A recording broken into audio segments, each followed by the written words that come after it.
kumpare ko'y wala na, nagpunta sa ibang bansa. Pre, ngayon aking kumare, gagala kami palagi. Si kumare kong maganda, ang sarap palang kasama, lalo na't mag-iinuman, siya ang aking pulutan. Nag-overnight kami sa Sogo, exercise todo-todo.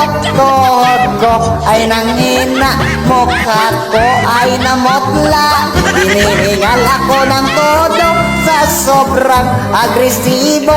My goodness po kumare, mamatay ako dito. I'm sorry na lang kumpare, sa tukso ako nadali.